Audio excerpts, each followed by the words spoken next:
There we go. Welcome back, everybody. We won't be long, but I just want to. It's definitely not finished yet, and I don't want to leave it hanging in the air. So I'm going to go back to the shared screen that I had, and then continue where I left off. If you can remember correctly, I said at the end of the day, it's a popular question. You probably have had it in previous exams or tests. What is a strategy? What's the difference between a strategy and tactics? And I was busy explaining to you at the hand of an example um, where a football team decides that they're just going to keep possession. But in keeping possession, and you're also not giving yourself the opportunity to strike or have any attempts at targets, um, the game is going to end in a stalemate and nobody's going to score any goals. Nobody gets points at the end of the day for possession. The percentage of possession, they get points for how many goals were scored. So your tactics that you follow need to change. Your strategy is still to win the game, but your specific tactics need to maybe change. It can be changed by substitutions, it can be changed by the manager at halftime says, listen, okay, right, so we've got 80% of possession, we haven't had any attempts at goal. We're going to do this, we're going to play wider on the wings now, and then bring the ball back to the box and give ourselves the opportunity to score. That's so we still need the ball for that. So possession still is part of our tactics, but it is just slightly modified. That's the difference, if I can explain it, in how business operates as well. What you have to do on a daily basis, pitching for work, making sure your employments are there, your equipment and your machinery is working, that the production is happening, that your business is running. That's your tactics, all in an attempt to achieve the strategy of maybe a 5% increase in profit at the end of the year, whatever you have set yourself as a goal or objective. And then obviously within that, the larger, bigger picture is what do you want to achieve over time? It's fine if you continue in business and your business is doing well and the profit is increasing with 5% every year, but you're going to get to a point where that's not good enough, and that is not. Um, you might end up um, selling the business because it doesn't make sense. It's just for you. It's just a job. There must be a specific vision that you have that you want to achieve, and make sure that everybody in the company has bought into what that vision is, and make sure that it's realistic, that it's achievable. Um, Furthermore, how do we determine all these things? Because what I've said now are all things, the strategy, the mission, the vision, the tactics, that you as a business can control. That's your internal business environment. And how you determine what is good and bad there is by doing a SWOT analysis. SWOT analysis, where you look at the strengths and the weaknesses and opportunities and the threats. The strengths and the weaknesses are all internal. In other words, what are my strengths? Where am I good? My weaknesses, where am I bad? My opportunities, where um, that um, are there opportunities, and what are these opportunities, and what is threatening my business? You want to ensure that your weaknesses become strengths and that your strengths become even better, that you take your opportunities and that you change your strategies and tactics if there's anything in particular that threatens your business. So understand the process of a SWOT analysis, understand why we're doing a SWOT analysis, and then obviously be able to do a SWOT analysis. Very simple. Simply, we can ask you to do a SWOT analysis on a particular business. I mean, you've had that before.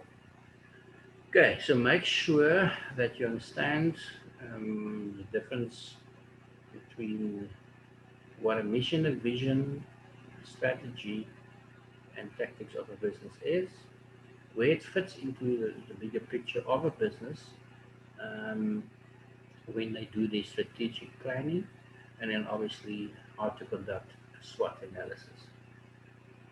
The final chapter is the chapter of marketing to specialized markets, and here specifically we refer to services. In other words, what's the difference between products and services?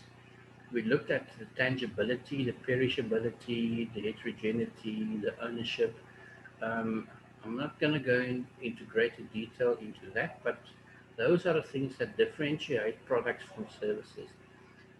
Usually, or quite simply put, the difference between products and services is your tangibility. That's the biggest difference between products and services. Tangibility refers to the fact that for a product, you can use all your senses, your smell, your taste, your hearing, your touch, and you can feel the product. You can pick it up, you can smell it, you can taste it. You can't do that with a service, like a medical scheme or an insurance policy. That is a service that you only benefit from when you need it. You pay your monthly contributions, um, but you don't get any instant gratification from it. You only get your benefits once you need it. For instance, since 1997, I've been with Discovery. I've never had any problems. Yes, here and there a cough and a cold and whatever, until I had my knee op now. But if I didn't, I got the bills from the doctor that the medical scheme paid. I would not have had the money. So the contributions that you make towards something that is intangible, that you can't see, you can't feel it, you can't touch, um, is when you actually really need it. So the marketing mix, which consists of your four P's: price, product, position, and place, has an additional three P's that's added to them, which is your physical evidence, which is your processes, and which are your people. Those extra three P's is what your marketing mix consists of for selling services. In other words, if you're selling a product, you've got four P's in your marketing mix. If you're selling a service, you've got seven P's in your marketing mix. Any questions at this stage, any of you? No, sir. All good, Joshua, you too?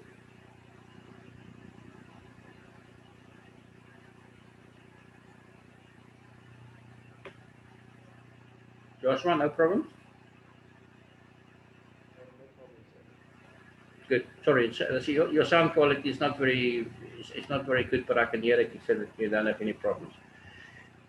Um, well, this is the last contact session we're going to have before you write your test and your exam.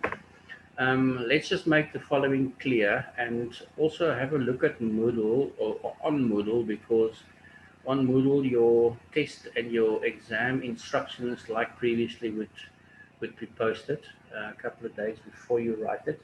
That's basically just summarizing what I've just said, that it is a 2 hour paper for the test, that it's 100 marks, that it's a variety of questions, like I've said, that once you start the test, and you're familiar with it now, you can't go and take the dog for a walk, because the clock doesn't stop. You have 2 hours from the time that you start. My recommendation, like it was in the first session, is use all your time that you have. Even if you are bored and you have gone through your work 5 times, make sure that you use all your time. And then your exam on Monday the 8th, would be from 8 in the morning till 11. It's 3 hours, it's 130 marks, and it's on all the chapters that I have summarized today. Where your test on Friday is chapters 1 to chapter 8. Are we all clear on that? Because those are the important things. You don't want to study stuff that's not going to be evaluated, although it will be 2 days later in the exam. But is everybody clear on the logistics regarding the exam? Do you feel confident? Do you feel well prepared? Do you feel bring it on? Um, this is not as tough as I thought it would be. Any last comments, Josh? Not really. So,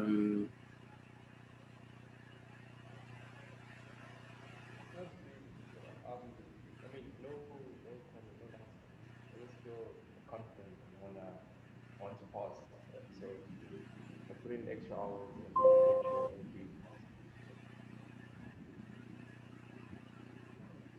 Okay, Josh, I could hardly hear what you said now. Is it possible for you to repeat that for me, if you don't mind?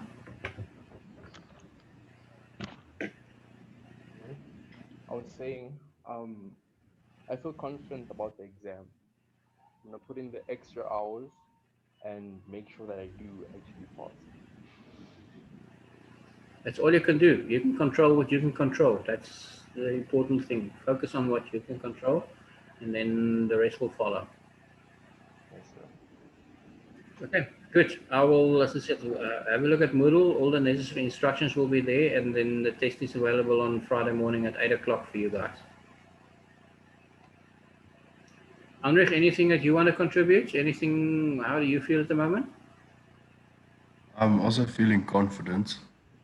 I think it will go better than the previous tests as well. But yeah, I don't have anything to contribute. Okay.